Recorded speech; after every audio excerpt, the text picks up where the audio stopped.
అరిష్టం ఎవరి వ్యక్తి తెలియదు స్వామి. ఇక్కడికి ఎందుకు వచ్చాడు? ఇందులో ఎలా పడ్డాడు?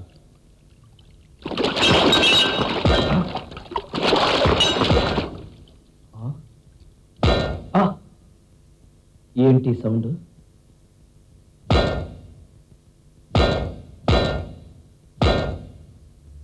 అరిష్టం స్వామి, ఎవరి వింత మనుషులు? నా ఒళ్ళేంటి ఇలా బీసుకుపోయింది? నేనేమన్నా పాతాళలోకంలో పడ్డానా? ఒక్క నిమిషం నిరీక్షించు, అంతా నీకే అర్థం అవుతుంది.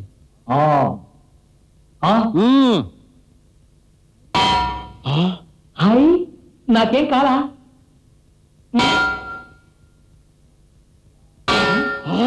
జై బజరంగ బలి! మృత్యువును జయించాలనే నా కృషిలో మొదటి మెట్టు అధిరోహించాను. మొదటి మెట్ట? అసలు ఇక్కడ మెట్లే లేవు. అమాయకుడా, మనిషిని మృత్యుంజయుణ్ణి చేయాలన్న నా ప్రయత్నంలో భాగంగా నేను తయారు చేసిన కాలాపాని ద్రావకంలో మునిగి నువ్వు పూర్తి ఇనుముగా మారిపోయావు.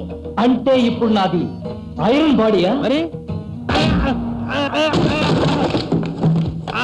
అమ్మా, నా ఒక్క ఐరన్ లెక్కకే ప్రజలు గజగజలాడిపోతున్నారు. నీ ఐరన్ బాడీకి ఇంకేమైపోతారు అమ్మా?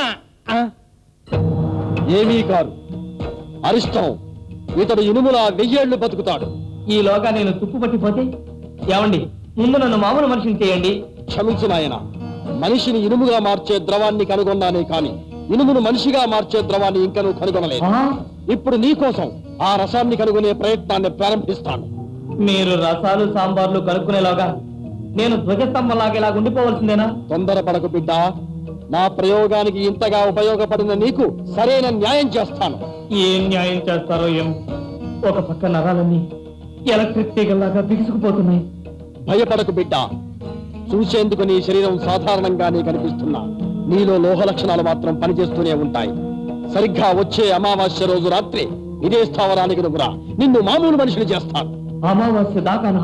అవును, ఆంజనేయ మహాస్వామి శక్తులు సరిగ్గా నా గాఘర్యంలోనే పనిచేస్తాయి. ఒకవేళ ఏదైనా కారణం వల్ల నువ్వు గనక రాలేకపోతే నీ శరీరంలో మరిన్ని వింత మార్పులు రావచ్చు. అవి ఏ పరిణామానికైనా దారితీయచ్చు. బయలుదేరు.